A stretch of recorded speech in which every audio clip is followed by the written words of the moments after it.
Hello दोस्तों, आज हम लोग क्लास 11 का एक महत्वपूर्ण चैप्टर स्ट्रक्चर ऑफ एटम के बारे में पढ़ेंगे।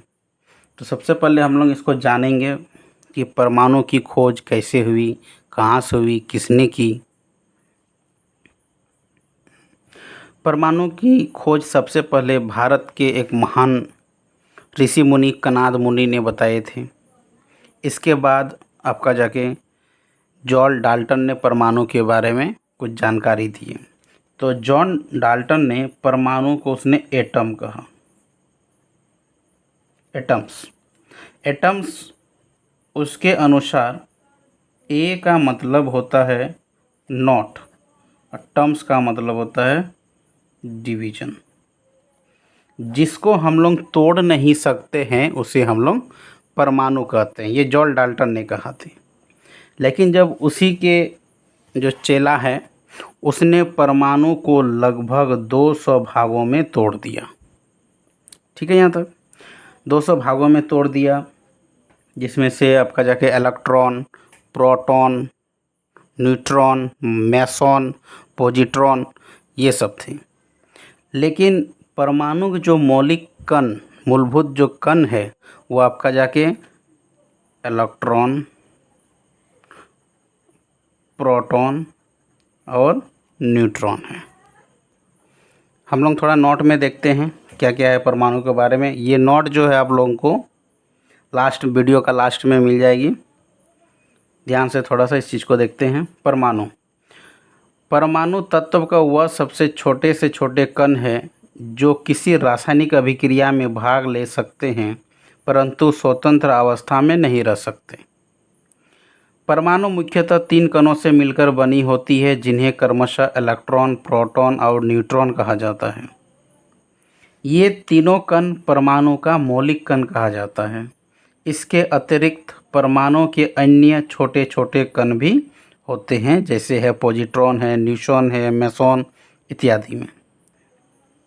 तो हम लोग देखेंगे इलेक्ट्रॉन, प्रोटॉन और न्यूट्रॉन का खोज किसने किया है, कब किया है, उसका द्रव्यमान कितना होता है, आवेश कितना होता है, कौन सी चार्ज होती है उसमें।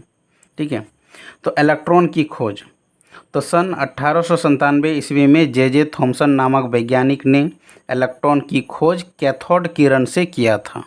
ठीक है, पॉइंट टू पॉइंट इसमें हम लोग लिखा दिए। इसमें इलेक्ट्रॉन पर आवेश -1.6 × 10⁻⁻19 कूलम। इलेक्ट्रॉन जो है वह ऋणावेशित होती है। इलेक्ट्रॉन का जो द्रव्यमान है वो 9.1 10⁻31 kg। इलेक्ट्रॉन का E/m रेशियो 1.67 10⁸ कूलम प्रति ग्राम होता है। ठीक है, यहाँ पे देखेंगे हम लोग प्रोटॉन की खोज। सन 1861 ईस्वी में गोल्डस्टीन नामक वैज्ञानिक ने प्रोटॉन की खोज एनोड किरण से किया है या कैनाल रे के द्वारा किया था। प्रोटॉन पर जो आवेश है +1.6 10⁻⁻19 कूलम। प्रोटॉन जो है वो आपका धनावेशित होती है। प्रोटॉन का जो द्रव्यमान है 1.672 10⁻27 kg। प्रोटॉन का E/m रेशियो बराबर 9.58 10⁴ कूलम प्रति ग्राम है। न्यूट्रॉन का देखिए, न्यूट्रॉन का जो खोज है वो 1932 ईस्वी में जेम्स चैडविक नामक वैज्ञानिक ने की थी। न्यूट्रॉन पर जो आवेश है वह 0 है, मतलब उदासीन है। न्यूट्रॉन का द्रव्यमान 1.675 10⁻⁻27 kg। यहाँ पे देखिएगा प्रोटॉन का और न्यूट्रॉन का द्रव्यमान लगभग समान है, थोड़ा सा अंतर है। यहाँ पे 1.672 है, यहाँ पे 1.675 है। न्यूट्रॉन पे जो है E/m रेशियो 0 होती है। न्यूट्रॉन की भेदन क्षमता सबसे अधिक होती है क्योंकि ये आवेशहीन है। ठीक है, तो इलेक्ट्रॉन, प्रोटॉन और न्यूट्रॉन का खोज जो है आपका, यहाँ से समझ लीजिए अच्छा से।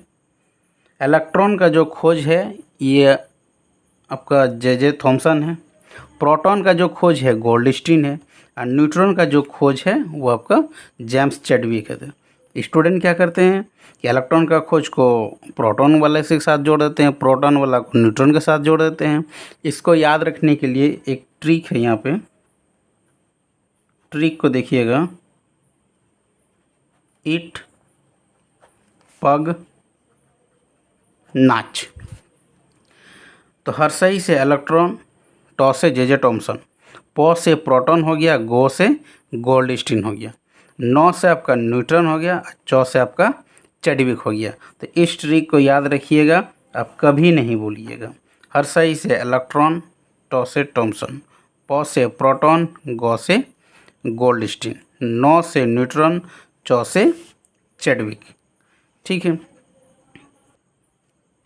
सबसे पहले पूछा गया थॉमसन से कि आप बताइए परमाणु के बारे, परमाणु कैसा होता है।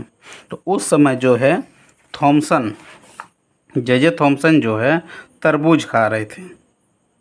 ठीक है, कहानी जैसा समझ लीजिए इसको। जे थॉमसन जो है उस समय तरबूज खा रहे थे। तो थॉमसन बताए कि परमाणु जो है वह तरबूज के समान होता है। ठीक है, समझ गए।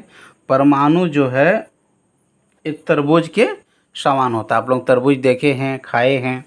जब तरबूज को हम लोग बीच से काटेंगे तो इस प्रकार से, मान लीजिए इसको बीच से हम काट दिए तो उसमें देखेंगे कि इसमें पूरा लाल भाग होता है।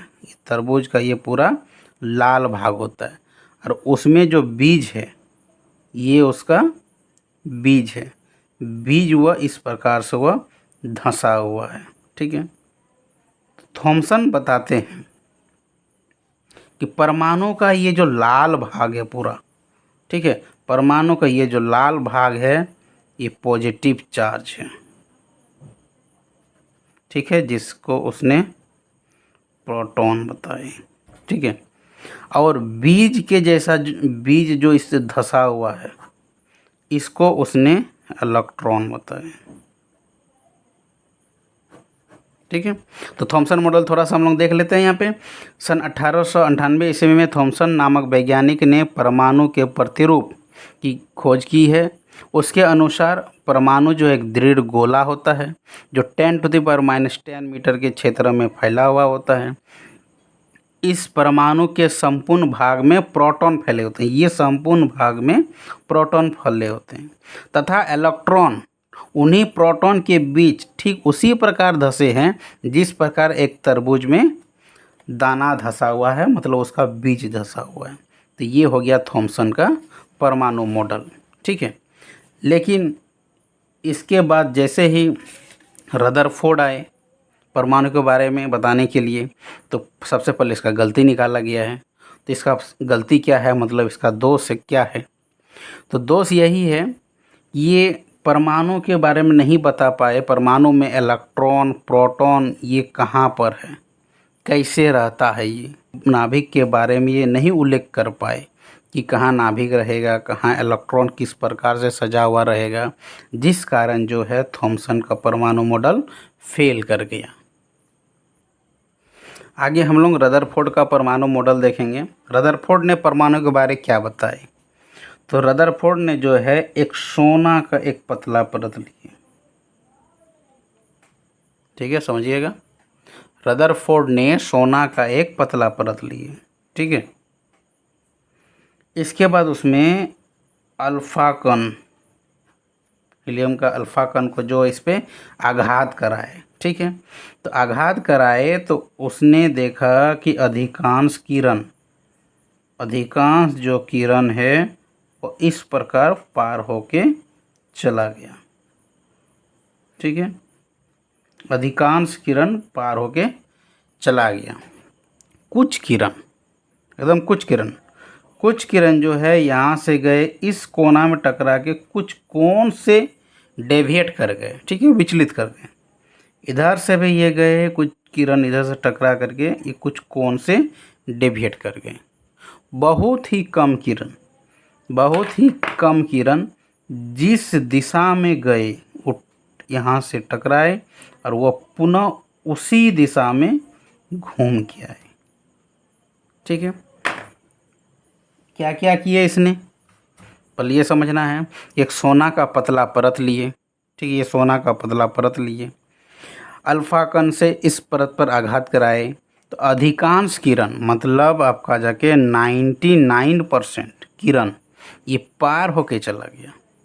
बहुत ही कम किरण कुछ कोण से ये विचलित कर गया है, एकदम कुछ ही जो किरण है, एक आध दो किरण, वह जो है जिस दिशा में गए उसी दिशा में ये पुनः लौट के आ गए, ठीक है। तो जैसे ये लौट के आ गए, रदरफोर्ड का मॉडल का कुछ निष्कर्ष निकला। क्या निकला, क्या बताया उसने कि परमाणु का अधिकांश भाग जो है वह खाली है, तभी न सभी किरण पार होके चले गए, ठीक है। परमाणु का आकार जो है वह गोला होता है, ठीक है। जब कुछ किरण जो है लौट के पुनः उसी दिशा में जब लौट गए तो रदरफोर्ड को लगा कि परमाणु के बीच में ज़रूर कुछ है, जिसके कारण ये जो किरण जैसा गया वह पुनः उसी दिशा में लौट गया, जिसका उसने नाम नाभिक दिया, ठीक है। तो नाभिक का खोज किसने किया है, रदरफोर्ड ने किया, ठीक है। परमाणु का जो संपूर्ण द्रव्यमान है वह आपका केंद्र पर डिपेंड कर रहा है, ठीक है। हाँ, अब एक चीज़ इसमें देख लेते हैं कि ये परमाणु है, यहाँ ये परमाणु यहाँ से यहाँ तक इसका त्रिज्या, परमाणु का जो त्रिज्या है ये 10⁻⁻10 मीटर का होती है, ठीक है। परमाणु का त्रिज्या 10⁻⁻10 मीटर है, ये परमाणु का त्रिज्या है, परमाणु त्रिज्या है, ठीक है। एक नाभिक त्रिज्या, नाभिक जो है ये नाभिक का जो त्रिज्या है ये आपका 10⁻⁻15 मीटर का है, ठीक है। 10⁻⁻10 मीटर को हम लोग 1 एंगस्ट्रॉम भी कहते हैं, और 10⁻⁻10 मीटर को 1 फर्मी मीटर कहते हैं, ठीक है। यहाँ तक आप लोगों को समझ में आ गया। तो थोड़ा सा हम लोग इसमें नोट को देख लेते हैं।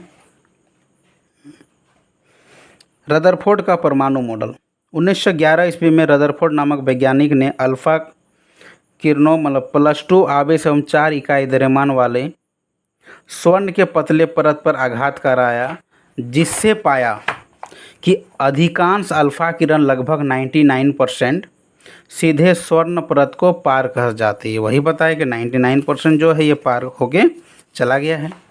कुछ किरण अपने पथ से विचलित हो गए हैं, ठीक है, कुछ किरण अपने पथ से विचलित हो गए हैं, परंतु कुछ अल्फ़ा किरण जिस मार्ग से जाती है उसी मार्ग से वो वापस लौट के आ जाती है, ठीक है। तो इस प्रकार से ये फिगर को बना देना है। रदरफोर्ड परमाणु मॉडल का क्या निष्कर्ष निकला, परमाणु का अधिकांश भाग जो है वह खाली होती है, परमाणु का आकार जो है वह गोलाकार होती है, परमाणु का संपूर्ण द्रव्यमान और उसका आवेश परमाणु के केंद्र में केंद्रित रहता है, जिसका नाम उसने नाभिक रखा है। परमाणु के नाभिक की त्रिज्या संपूर्ण परमाणु की आयतन की तुलना में नगण्य होती है। परमाणु की त्रिज्या लगभग 10⁻10 मीटर और नहीं तो 10⁻8 सेंटीमीटर। नाभिक की जो त्रिज्या है वो 10⁻15 मीटर होती है। रदरफोर्ड के अनुसार परमाणु के नाभिक के चारों ओर उनके वृत्ताकार पथ होती है, जिस पर इलेक्ट्रॉन चक्कर लगाते हुए हैं। इन वृत्ताकार पथ को उन्होंने ऑर्बिट का नाम दिया है, ठीक है। लेकिन रदरफोर्ड का जो मॉडल है यह भी फेल हो गया है। क्या कारण है फेल होने का, ठीक है। तो रदरफोर्ड बताए थे कि ये जो नाभिक के बाहर इलेक्ट्रॉन जो है ये इस प्रकार से घूमेगा पथ पर घूमते घूमते घूमते जब उसका एनर्जी ख़त्म हो जाएगा वो नाभिक में आके गिर जाएगा और जिससे उसका अस्तित्व ख़त्म हो जाएगा, लेकिन ऐसा होता नहीं है, ठीक है। इस कारण से उसका रदरफोर्ड का मॉडल जो है वो फेल हो गया, ठीक है। इस नोट को हम वीडियो के लास्ट में लगा देंगे, आप लोग इसको देखिएगा, कॉपी में अपना नोट कीजिएगा, समझिएगा। आगे और इसका मॉडल चाहिए तो कमेंट कीजिएगा, फिर से मिल जाएगा। तो एक बार हम लोग रिमाइंड कर लेते हैं। तो परमाणु के मॉडल के बारे में सबसे पहले कणाद मुनि दिए थे, दूसरे नंबर में डाल्टन दिए थे, ठीक है। इसके बाद जाके थॉमसन मॉडल आया। थॉमसन मॉडल आने के बाद रदरफोर्ड मॉडल आया, ठीक है। इसके बाद आपका नील्स बोर का मॉडल है, ये बताएंगे फिर, ठीक है। आज के लिए यहीं तक। चैनल को आप लोग सब्सक्राइब कीजिएगा, लाइक कीजिएगा और दोस्तों को शेयर कीजिएगा। धन्यवाद।